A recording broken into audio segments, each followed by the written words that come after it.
Hand mic নাই?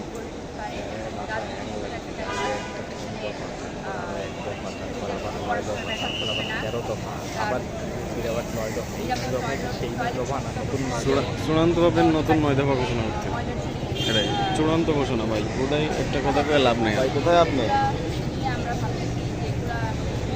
এই যে দেখেন মাঝখানে ব্যানার আছে।